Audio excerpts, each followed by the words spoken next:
Hello students, welcome है आपका आज की हमारी इस करंट अफेयर की क्लास में। आज की करंट अफेयर की क्लास आपके लिए बहुत इंपॉर्टेंट होने वाली है। इस क्लास का हर एक सवाल आपके एग्जाम के पॉइंट ऑफ व्यू से बहुत इंपॉर्टेंट है। क्लास को लास्ट तक देखेंगे और क्लास आपको अच्छी लगती है तो ज़रूर लाइक करेंगे, और जो स्टूडेंट्स इस चैनल पर पहली बार आए हैं तो इस चैनल को सब्सक्राइब कर लेंगे और बेल आइकन प्रेस कर लेंगे ताकि आने वाली हर क्लास आपको टाइम से मिल जाए। और भाई इस क्लास का पीडीएफ आपको टेलीग्राम चैनल पर मिल जाएगा, जिसका लिंक आपको डिस्क्रिप्शन में दिया हुआ है। तो चलिए हम अपनी आज की करंट अफेयर की क्लास स्टार्ट कर लेते हैं, जो हमारे लिए बहुत इंपॉर्टेंट होगी। तो स्टार्ट कर लेते हैं हमारी आज की करंट अफेयर की क्लास।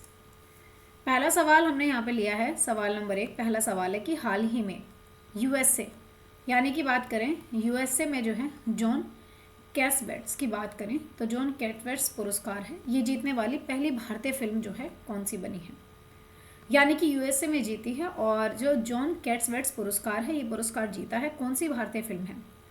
ये फिल्म आपकी गर्ल्स विल बी गर्ल्स हो जाएगी, या फिर यहाँ पे लापता लेडीज़ है, या अनुजा है, या फिर आटम है। अगर देखो यहाँ पर बात करी जाए कि जो यहाँ पे जॉन वेस्ट, यहाँ पे बात करूँ मैं जॉन कैसबेट्स पुरस्कार की, ठीक है। अगर बात करी जाए यहाँ पे आपसे कि ये जो है जॉन कैसबेट्स की बात करूं, जॉन कैसबेट्स पुरस्कार की अगर बात करें, इस अवार्ड की बात करी जाए तो ये जो अवार्ड है, ये अवार्ड दिया गया है। अगर बात करें तो ये दिया किसने है, तो ये जो अवार्ड दिया है ये दिया है आपका यूएसए ने। कहाँ, यूएसए। और यूएसए में भी कहाँ, तो ये दिया गया है यूएसए के कैलिफोर्निया में। कहाँ पर, ये यूएसए के जो कैलिफोर्निया है, इस यूएसए के कैलिफोर्निया में अवार्ड दिया गया है। दूसरी बात, अगर बात करें कि अवार्ड जो है ये दिया किसको दिया है, यानी कि किसको दिया गया है या फिर जीता किसने है, तो ये जो अवार्ड जीता है, जीतने वाली जो फिल्म है ये है गर्ल्स विल बी गर्ल्स। तो ये फिल्म हो जाएगी आपकी यहाँ पे गर्ल्स विल बी गर्ल्स जो है, इस फिल्म ने जो है ये अवार्ड जीता है, ठीक है। दूसरी बात है, अगर मैं यहाँ पे बात करूँ कि ये जो अवार्ड जीता है, अगर इस फिल्म की बात करें तो ये पहली फिल्म है, यहाँ पे जो पहली फिल्म हो जाएगी। और ये जो है अगर बात करें कि भाई यहाँ पे इस फिल्म की बात करूँ मैं, तो इस फिल्म में है क्या चीज़। देखो यहाँ पे गर्ल्स विल बी गर्ल्स जो फिल्म है ना, इस फिल्म में जो है एक तो बहुत ही ज़्यादा शक्ति हिमालयन का जो है एक बोर्डिंग स्कूल है, और उसकी जो शक्तिशाली युवा चीज़ें हैं वो इसमें दिखाई गई हैं, ठीक है। तो ये फिल्म हो जाएगी जो हमारी, जिसको भारत की, मैं कहूँ कि भारतीय पहली फिल्म है, इसलिए बहुत अच्छा सवाल बन जाएगा। और ये यूएसए में जॉन कैसबेट्स पुरस्कार है जो कैलिफोर्निया में दिया गया है, ठीक है। तो यहाँ पे देखेंगे गर्ल्स विल बी गर्ल्स की बात करें तो ये अवार्ड इसको मिला है, ठीक है। चलिए आगे बात कर लेते हैं अगले सवाल को लेकर के, सवाल नंबर 2। अगला सवाल है कि हाल ही में ग्रामीण सड़क नेटवर्क को बेहतर बनाने के लिए ये प्रगति पथ है, क्या नाम है, प्रगति पथ, एक योजना शुरू की गई है। और इस योजना को स्टार्ट करने की घोषणा किसने करी है। इसको शुरू करने की घोषणा केरल ने करी है, कर्नाटक ने, आंध्र प्रदेश ने, या फिर उड़ीसा ने। देखो अगर बात करूं मैं यहाँ पे प्रगति पथ को लेकर के, एक योजना है जिसका नाम है प्रगति पथ, ठीक है। ये योजना है प्रगति पथ। अगर इस योजना की बात करें तो इस योजना को, सबसे पहली बात तो यह है कि भाई इस योजना को शुरू किसने करा है। इस योजना को शुरू करने की जो कि भाई ये योजना हम शुरू करेंगे, ऐसा बोला है यहाँ पे कर्नाटक ने। किसने बोला है, तो इसको शुरू करेगा कर्नाटक। अच्छा, दूसरी बात है कि ये योजना होगा कैसा। अगर इस योजना की बात करें तो भाई इस योजना में क्या चीज़ है ऐसी, इस योजना में और कुछ नहीं है, इतना कुछ है कि जो ग्रामीण सड़क नेटवर्क है इसको मजबूत करना है। यानी कि मैं कहूँ कि जो गाँव में, गाँवों की जो सड़कें हैं, यानी कि जो गाँवों की जो सड़कें हैं, इन गाँव की सड़कों का जो जाल है या नेटवर्क जाल की बात करें, इस जाल को या फिर इस नेटवर्क को जो है मजबूत करना, भाई इसका काम होगा, ताकि जो गाँवों में पगडंडियाँ हैं उन पगडंडियों को ख़त्म करके पक्की सड़कें गाँव को दी जाएं, ठीक है। अच्छा, लगभग ये कर्नाटक में भी कितना किलोमीटर का, तो भाई इन्होंने जो टारगेट रखा है यहाँ पे, जो इन्होंने टारगेट रखा है, इन्होंने कहा कि जी हम जो है लगभग 7110 किलोमीटर जो है इतनी सड़कें जो हैं बेहतर कर देंगे। हम इनको जो है इनकी काया पलट कर देंगे, या फिर इनको हम बेहतर कर देंगे, ठीक है। अच्छा, कर्नाटक के सीएम कौन हो जाएंगे, तो ये काम करने वाले हैं सिद्धरामैया। किसने बोला है, तो ये प्रवचन दिए हैं यहाँ पे सिद्धरामैया ने, ठीक है। ये कहने वाले हैं सिद्धरामैया, ठीक है, जो यहाँ के सीएम हो जाएंगे आपके कर्नाटक के। तो ऐसा कहने वाला कौन सा स्टेट है? ऐसा कहने वाला, ये घोषणा करने वाला है कर्नाटक की हम प्रगति पथ योजना शुरू करेंगे जिसमें 7,110 किलोमीटर सड़कें जो है इनका कायापलट किया जाएगा, यानी कि ये गांवों की सड़कें होंगी, ग्रामीण सड़कों का नेटवर्क जो है इसको मजबूत बनाया जाएगा। ठीक है, चलिए तो यहाँ पे देखेंगे इन्होंने भाई इसकी घोषणा कर दी है। अगला सवाल नंबर 3।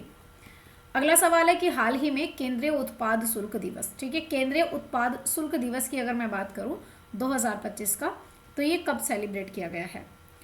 ये भाई आपका 21 फरवरी को मनाया गया है, 22 फरवरी को, 23 फरवरी को या फिर 24 फरवरी को। अगर बात करें देखो यहाँ पे उत्पादन शुल्क दिवस की, ठीक है, अगर बात करी जाए यहाँ पे, अगर मैं आप लोगों से बात करूँ कि जो यहाँ पे सेंट्रल एक्सेस डे की बात करें, तो सेंट्रल एक्सेस डे पहली बात तो भाई ये मनाया कब जाता है? तो ये जो मनाया जाता है ये मनाया गया है 24 फरवरी को। कब? 24 फरवरी को जो है ये मनाया गया है। ठीक है, 24 फरवरी को मनाया गया है। दूसरी बात, अगर बात करी जाए यहाँ पे कि जो सेंट्रल यहाँ पे जो एक्सेस की बात करूँ कि सेंट्रल एक्सेस है या कहें कि केंद्रीय उत्पाद की बात करें, तो यहाँ पे एक्सेस अगर ड्यूटी की बात करूँ यहाँ पे, तो जो केंद्रीय एक्सेस ड्यूटी है, अगर इसकी बात करी जाए तो इस उत्पाद शुल्क को जो है कब शुरू किया गया था? देखो इसके लिए एक एक्ट बनाया गया था, और एक्ट जो बनाया गया था ये 24 फरवरी को ही एक्ट बनाया गया था, यानी कि ये 24 फरवरी 1944 को जो है ये एक्ट बना करके लागू कर दिया गया था। इसीलिए इस दिन से हमने जो है यहाँ पे ये केंद्रीय उत्पाद शुल्क दिवस मनाते हैं, इसलिए। ठीक है, अच्छा ये किस विभाग के अंतर्गत आता है? अगर बात करें कि भाई ये जो है किस विभाग में काम करता है, किस विभाग के अंतर्गत आता है, तो ये आता है CBIC के, किसके? CBIC के अंतर्गत आता है। ठीक है, सेंट्रल बोर्ड ऑफ जो हमारी क्या बोलते हैं इंडस्ट्रियल टेस्ट है उसके अंतर्गत। ठीक है, तो ये किसके अंतर्गत आएगा इसके, और इसका सही आंसर हो जाएगा 24 फरवरी को यह मनाया गया है। ठीक है,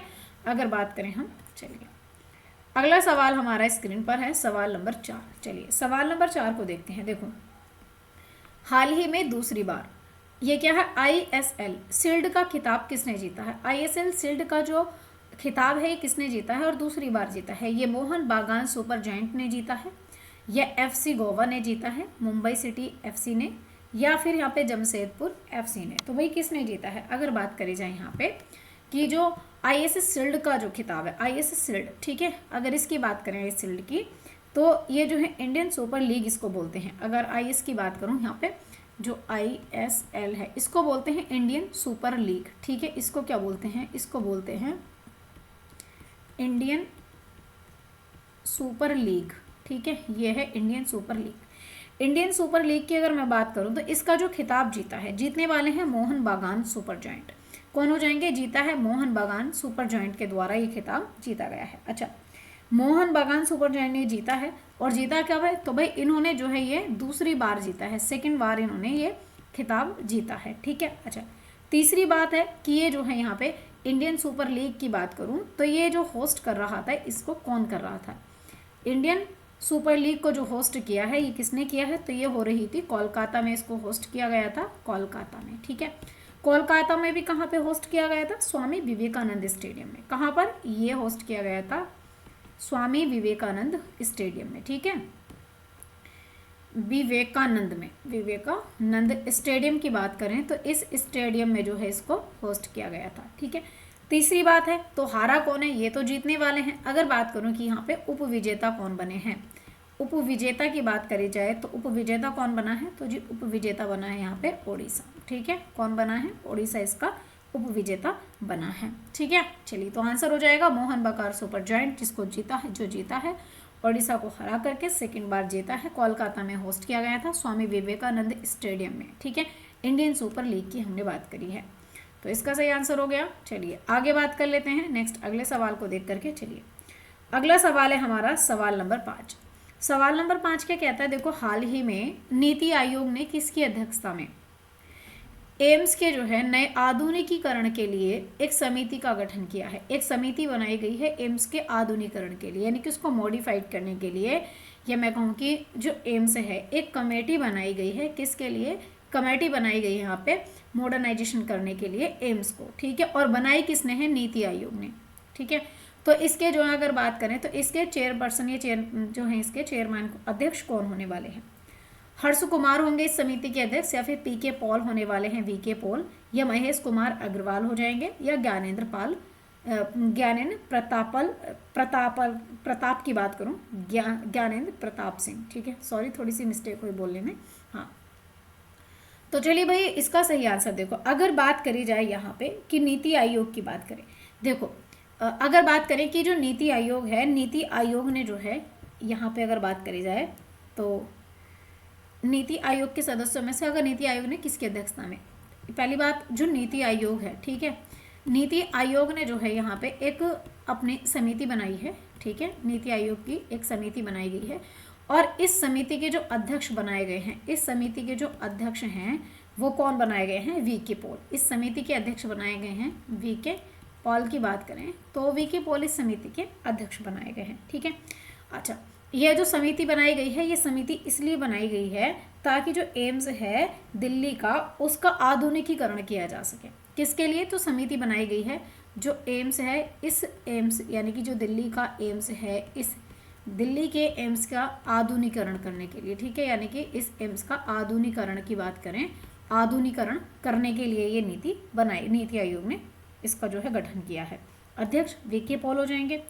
अच्छा, साथ में ये क्यों भाई, इसकी जो टैगलाइन या मैं कहूँ कि जो ये बनाई क्यों गई है, अगर काम बात करें कि इसका क्यों बनाया गया है, तो सार्वजनिक स्वास्थ्य की सुविधा यहाँ पे उपलब्ध करवाने के लिए, चीज़ों को फिर से रिकवर करने के लिए ये समिति बनाई गई है। ठीक है, चलिए, तो अगर बात करूँ मैं नीति आयोग की, तो नीति आयोग के जो है ये क्या बोलते हैं 1 जनवरी 2015 को स्टार्ट होता है और इसका जो क्या बोलते हैं, अगर बात करें कि इसके चेयरपर्सन कौन हो जाएंगे, सुमन बेरी, और इसके जो अध्यक्ष होते हैं वो प्रधानमंत्री खुद ही होते हैं। ठीक है, चलिए, तो सही आंसर अगर वाइस प्रेसिडेंट की बात करें तो वो कौन हो जाएंगे, यहाँ पे अगर बात करें तो सुब्रमण्यम इसके वाइस प्रेसिडेंट हो जाएंगे। फिलहाल इसका आंसर हो जाएगा बीके पॉल, आंसर हो जाएगा ऑप्शन बी, यहाँ पे सही आंसर हो जाएगा। ठीक है, नीति आयोग के उसमें अध्यक्षता में ये अध्यक्ष बने हैं बीके पॉल।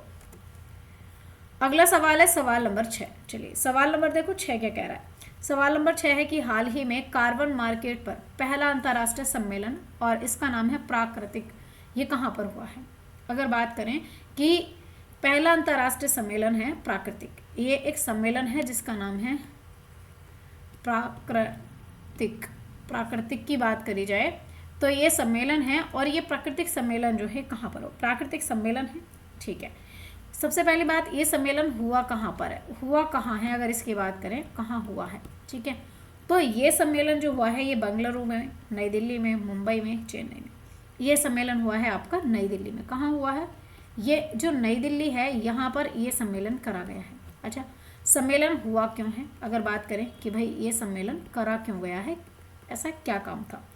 ये सम्मेलन इसलिए करा गया है कि जो हमारा कार्बन मार्केट है, इस कार्बन मार्केट में भारत का जो है मैं बात करूं तो लगभग, यानी कि कार्बन मार्केट पर जो पहला अंतर्राष्ट्रीय सम्मेलन हो जाएगा, और भारत की स्थिति भी बताने के लिए। तो ये क्यों करा गया है, ये अंतर्राष्ट्रीय सम्मेलन है कार्बन मार्केट के लिए, है ना।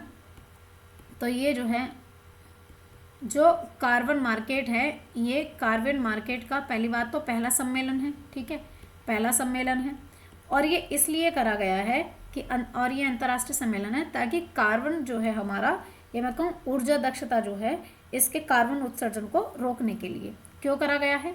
तो ये सम्मेलन जो करा है, ये करा है जो कार्बन उत्सर्जन है, कार्बन उत्सर्जन जो है, इस कार्बन उत्सर्जन को कम करने के लिए। अच्छा, यह सम्मेलन जो है इस सम्मेलन से ही संबंधित, अगर कार्बन उत्सर्जन की ही बात करूं तो इसके लिए एक ऊर्जा दक्षता ब्यूरो भी है। तो ये किसके लिए काम करता है, तो इसका एक और विभाग है जिसको बोलते हैं हम यहाँ पे ऊर्जा दक्षता ब्यूरो। ऊर्जा दक्षता ब्यूरो की बात करें तो ये भी है ऊर्जा दक्षता ब्यूरो, और अगर बात करूँ तो ये 2001 के एक्ट के तहत जो है ये स्थापित किया जाता है।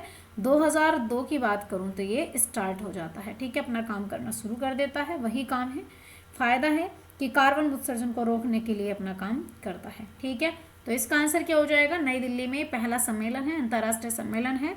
पहले देखो ये कार्बन मार्केट पर पहला अंतर्राष्ट्रीय सम्मेलन है, क्यों, क्योंकि कार्बन जो उत्सर्जन हो रहा है उसको मैनेज करने के लिए बनाया गया है। ठीक है, चलिए, तो यहाँ पे देखेंगे ये जो है हमारा प्राकृतिक जो है एक सम्मेलन हो रहा है। ठीक है, चलिए आगे बात कर लेते हैं। अगला सवाल है सवाल नंबर 7। अगला सवाल क्या है कि हाल ही में भारत ने किस देश में आयोजित बैडमिंटन टूर्नामेंट, और बैडमिंटन टूर्नामेंट है किसका है, फीमेल यानी कि पुरुषों का, और वो भी कैसा है, एकल, और साथ में मिश्रित युगल, साथ में पुरुष युगल, ये 3 हैं। बैडमिंटन टूर्नामेंट हुआ है पुरुष एकल का, मिश्रित युगल का और पुरुष युगल का, तो इसका खिताब जीता है। तो भाई किस देश में आयोजित हुआ है, ये पूछ रहा है कि भारत ने जीता है, लेकिन हुआ कहाँ पर है। देखो सवाल यहाँ पे समझो तुम। खैर इन सब के आंसर मैं भी आपको बताती हूँ, सारी बातें छोड़ के यहाँ पे आओ। देखो सबसे पहली बात तो क्या है, यहाँ पे एक बैडमिंटन टूर्नामेंट हो रहा है। अगर बात करें यहाँ पे कि जो है ये बैडमिंटन टूर्नामेंट है, और जो ये बैडमिंटन टूर्नामेंट है ना जिसकी मैं बात कर रही हूँ, तो ये हो कहाँ पे रहा है बैडमिंटन टूर्नामेंट। सबसे पहली बात तो कहाँ पर आयोजित हो रहा है, या होस्ट कौन कर रहा है, जो युगांडा है। अगर बात करी जाए ये युगांडा में हो रहा है, ठीक है, ये कहाँ हो रहा है, युगांडा में हो रहा है। अब जितना भी अगर बात करें, ये कंपाला की कैपिटल जो है, अगर बात करें कंपाला की, सॉरी युगांडा की जो राजधानी कंपाला हो जाएगी, तो हो कहाँ पे रहा है, युगांडा में हो रहा है। अब इसमें जो यहाँ पे देखो, इसमें जो है भारत ने जो खिताब जीते हैं, अगर बात करें भारत ने, तो भारत में इसमें जो है 3 खिताब जीते हैं। सबसे पहला कौन सा जीता है, बैडमिंटन टूर्नामेंट में पुरुष एकल का खिताब किसने जीता है, देखो भारत ने पुरुष एकल का खिताब जीता है, ठीक है, पुरुष एकल। दूसरा जो जीता है वो कौन सा जीता है, देखो मिश्रित युगल का जीता है ना, दूसरा जीता है मिश्रित युगल का। मिश्रित युगल की बात करें, मिश्रित युगल। और अगर तीसरी बात करूं तो तीसरा जो खिताब है वो कौन सा है, पुरुष युगल का, ठीक है, पुरुष युगल का खिताब भी जीता है। अब देखो जो एकल खिताब जीता है, अगर मैं कहूँ कि यहाँ पे मेन सिंगल का जो अवार्ड जीता है वो जीता है मनराज सिंह ने, तो ये कौन हो जाएंगे आपके, अगर बात करें तो ये कौन हो जाएंगे, ये हो जाएंगे मनराज सिंह, ठीक है, मनराज सिंह की बात करूँ तो ये मनराज सिंह हो जाएंगे। अच्छा अब जो मिश्रित युगल में जीता है वो किसने जीता है, देखो 2 लोगों ने जीता है, एक तो ईशान ने जीता है, किसने, एक तो ईशान ने जीता है, और एक और हैं जिनका नाम है श्रीनिधि, ठीक है, ईशान और श्रीनिधि के द्वारा ये खिताब जीता गया है। अब जो मेंस डबल में, ये तो था अगर बात करें मैक्स डबल, तो ये तो मैक्स डबल हो गया, और यहाँ पे अगर मेंस डबल की बात करूँ तो एक तो है अमन मोहम्मद, एक है यहाँ पे अमन मोहम्मद की बात करी जाए तो अमन मोहम्मद हो जाएंगे, ठीक है, और इनके साथ में एक और व्यक्ति हो जाएंगे डिंकू सिंह, कौन हो जाएंगे यहाँ पे, डिंगू सिंह की बात करूँ तो ये हो जाएंगे डिंगू सिंह, ठीक है। तो ये सारे के सारे अवार्ड हैं। फिलहाल इसका आंसर ये युगांडा में टूर्नामेंट हो रहा था बैडमिंटन का, जहाँ पे भारत ने 3 खिताब जीते हैं, ठीक है। चलिए तो यहाँ पे देखेंगे अगला सवाल। चलिए अगला सवाल है सवाल नंबर 8। अगला सवाल क्या कहता है, देखो हाल ही में भारत को सड़क सुरक्षा मानकों को बढ़ाने के लिए, यानी कि सड़क सुरक्षा के जो मानक हैं उनको बढ़ाने के लिए भारत के लिए जो वैश्विक जो Prince Michael road safety award है, ये कहाँ पर मिला है, भारत को मिला है कि भाई भारत ने जो है अपने सड़क सुरक्षा बढ़ाई है ना, इसके लिए इनको ये अवार्ड मिला है। मोरक्को ने दिया है या फिर स्विट्जरलैंड ने, ब्रिटेन ने, जापान ने। देखो वैसे तो जानते तो हम सभी हैं कि भारत में भी कितने एक्सीडेंट होते हैं और कितनी सारी सड़क दुर्घटनाएं होती हैं। इन सड़क दुर्घटनाओं को कम करने के लिए, सड़क सुरक्षा बढ़ाने के लिए जो मानदंड भारत ने तैयार करे हैं, तो भारत को इसके लिए एक वैश्विक principal Michael road safety award मिला है, ठीक है। पहली बात देखो, बात किसकी कर रहे हैं हम, एक अवार्ड है जिसका नाम है Prince Michael road safety award, ठीक है। एक अवार्ड है यहाँ पे Prince Michael safety award, road safety award, ठीक है, रोड सेफ्टी अवार्ड की बात कर रहे हैं, ठीक है। अब देखो ये पहली बात तो वैश्विक अवार्ड है ना, और ये जो है ये दिया किसको है, तो भाई इसका जो प्राप्त करता है, इस अवार्ड का जो प्राप्त करता है वो है हमारा देश भारत, ठीक है। ये अवार्ड है भारत को मिला है। अच्छा भारत को जो ये अवार्ड दिया है, ये भारत को जो अवार्ड दिया है किसने दिया है, या फिर भारत को ये अवार्ड कहाँ मिला है, तो जो भारत को ये अवार्ड मिला है, ये मिला है मोरक्को में, जिसकी राजधानी रबात हो जाएगी, ठीक है। ये मिला कहाँ पर है, मोरक्को में ये अवार्ड दिया गया है, ठीक है। अच्छा क्या मानदंड देखे गए हैं, भाई भारत को जो अवार्ड दिया गया है इंडिया को, तो इंडिया के जो मानदंड देखे गए हैं, अगर इंडिया के मानक या मैं कहूँ कि जो मानदंड हैं वो क्या है। देखो इंडिया में ये बोला है कि भैया जो 10 साल हैं, पिछले 10 सालों की बात करी जाए तो जो 10 साल हैं, इन 10 सालों में सड़क सुरक्षा आपने अच्छी करी है। सड़क सुरक्षा की बात करें अगर सड़क सुरक्षा की, तो सड़क सुरक्षा बहुत अच्छी है। और वाकई ये बात बिल्कुल भी झूठ नहीं होगी। देखो, हर मिनिस्ट्री अपना अपना काम कर रही है, बहुत अच्छे से कर रही है, और कई बार बहुत सारी चीज़ें अलग अलग हैं हर मिनिस्ट्री की, है ना। लेकिन अगर मैं यहाँ पर बात करूँ कि जो हमारा जो सड़क मंत्रालय है, यानी कि अगर बात करी जाए कि जो यातायात सड़क मंत्रालय है, नितिन गडकरी की बात करूँ, तो भाई उनका काम वाकई में ही बोलता है। आप अगर आज से आप 10 साल पीछे तो नहीं कहूँगी, अगर 7-8 साल पीछे अगर आप जाते हैं कभी, तो आपको जो सड़कें कच्ची मिलती थी ना, आज वो सड़कें बिल्कुल जो पगडंडियाँ थी वहाँ तक डामर, यानी कि वहाँ तक रोड बन चुकी है ना। और साथ में सड़क सुरक्षा भी है, ऐसा नहीं है। देखो, कमियां भी हैं तो बहुत अच्छाइयाँ भी हैं। तो सड़क सुरक्षा दुर्घटनाओं को कम करने के लिए ये अवार्ड दिया जाता है, और भारत में सड़क सुरक्षा पिछले 10 सालों में बहुत अच्छी रही है। ठीक है, चलो अब देखो, अगर मैं कहूँ कि भाई यहाँ पे जो टारगेट है, हमने एक टारगेट है, अब इस टारगेट की बात करें कि इनका लक्ष्य लगभग कितना है। लक्ष्य तो ये है कि जो 2030 है, यहाँ तक 2030 तक जो है, यहाँ पे जो 2030 तक जो रोड से एक्सीडेंट होते हैं, यानी कि जो सड़क दुर्घटनाएं हैं, इन सड़क दुर्घटनाओं को 50 यानी कि 50% जो है इनको कम करना है। ठीक है, इतना 50% सड़क दुर्घटनाओं को कम करना है। जो रोड एक्सीडेंट है उनको 50% तक कम करना है इनका टारगेट। ठीक है, और ये सवाल बहुत अच्छा है, मेरे लिए तो बहुत ही बढ़िया। चलिए आगे बात कर लेते हैं। तो यहाँ पे आप देख लेंगे। चलिए नेक्स्ट अगला सवाल बात करते हैं। अगला सवाल है हमारा सवाल नंबर 9। हाल ही में इंड्स वैली रिपोर्ट एक आई है, इंड्स वैली रिपोर्ट 2025, और इस इंड्स वैली रिपोर्ट के अनुसार 2024 में आईपीओ के जरिए फंड जुटाने वाला दुनिया का जो है शीर्ष देश कौन सा रहा है, जिसने आईपीओ के जरिए बहुत अच्छा फंड जुटाया है। यूएसए रहा है, यूके है, इंडिया है, या फिर चाइना है। देखो, अगर बात करी जाए, अगर मैं बात करूँ, यहाँ पे एक रिपोर्ट आई है जिसका नाम है इंड्स वैली रिपोर्ट, है ना। जो ये आपकी इंड्स वैली रिपोर्ट है, अगर इस इंड्स वैली रिपोर्ट की बात करी जाए, ठीक है, ये एक रिपोर्ट आई है, और ये रिपोर्ट है 2025 की। इस रिपोर्ट में जो है 2024 की बातें बताई गई हैं। तो इस रिपोर्ट ने साल 2024 को जो है रिप्रेजेंट करा है। ठीक है, 2024 को यहाँ पे रिप्रेजेंट करा है, और वो भी 2024 का जो आईपीओ है इसको रिप्रेजेंट करा है। ठीक है, अगर इसकी बात करूँ, और इस रिपोर्ट में बताया गया है कि जो भारत है, यानी कि यहाँ पे जो आईपीओ जुटाया है ना, यानी कि आईपीओ के जरिए जो है जो फंड जुटाया दुनिया में, तो इसमें जो रैंक फर्स्ट दी है, वो रैंक फर्स्ट दी है भारत को। किसको दी है? इंडिया को ये रैंक फर्स्ट दी है कि भाई इंडिया ने बहुत ज़्यादा फंड जुटाया है। ठीक है, चलो आरंभिक और यहाँ पे जो सार्वजनिक पेशकश हैं उनके जरिए भी, साथ साथ में देखो, अगर बात करें यहाँ पे कि लगभग भारत ने जो है, भारत का 23% धन इसके माध्यम से आया। तो भारत, इसने कहा है कि भैया भारत में जो है लगभग भारत ने जो विश्व का 23% धन लिया है, ये लगभग इसी के जरिए लिया है। ठीक है, विश्व का 23% धन इससे लिया है लगभग। अगर बात काउंट की करें तो लगभग 9.5 बिलियन की बात अगर मैं करूं, तो इतना जो है बिलियन इन्होंने लिया है यूएस डॉलर में, है ना। चलिए, तो भाई टॉप पे रैंक पे कौन रहा है? ये रहा है भारत। ठीक है, ये कुछ और भी रिपोर्ट बाकी आगे बात कर लेते हैं। देखो यहाँ पे कह रहा है कि मोस्ट जो पॉपुलेशन नेशन 2023 के अकॉर्डिंग लिया है, जो भी है। चलो आगे बात कर लेते हैं। अगला सवाल है सवाल नंबर 10।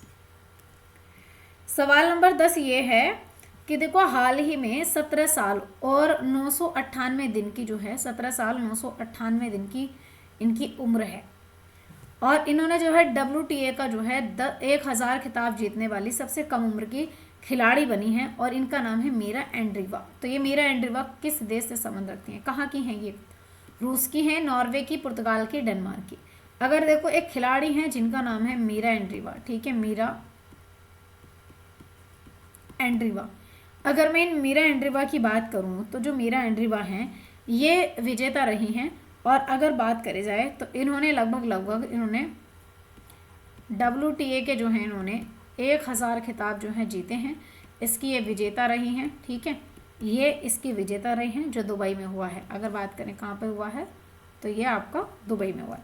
अगर बात करें तो ये मीरा एंड्रीवा किस देश की हो जाएंगी? ये हो जाएंगी रूस की। कहाँ की रहने वाली हैं? रूस की हैं, और सबसे युवा खिलाड़ी हैं, 17 साल 998 दिन की हैं। ठीक है, और इन्होंने हराया किसे? अगर बात करें तो इन्होंने जो हराया है या उपविजेता रहे हैं, ये रहे हैं डेनमार्क के। कहाँ के? डेनमार्क के रहे हैं और कौन हो जाएंगे, ये हो जाएंगे क्लारा रोसन, ठीक है, ये हो जाएंगे क्लारा रोसन की बात करें तो क्लारा रोसन हो जाएंगे, ठीक है। आंसर हो जाएगा इसका रूस आंसर होगा, ठीक है। चलिए तो ये देखेंगे, ये हो जाएंगी। तो चलिए आज के लिए हम इतना ही रखते हैं, बाकी चीज़ें हम कल करते हैं, ठीक है। चलिए आज का सेशन इतना ही रखते हैं। अगर आपको क्लास पसंद आती है तो क्लास को लाइक करेंगे। जो स्टूडेंट्स पहली बार इस यूट्यूब चैनल पर आए हैं तो भाई यूट्यूब चैनल को आप सब्सक्राइब कर लेंगे, ठीक है। Thank you for watching guys.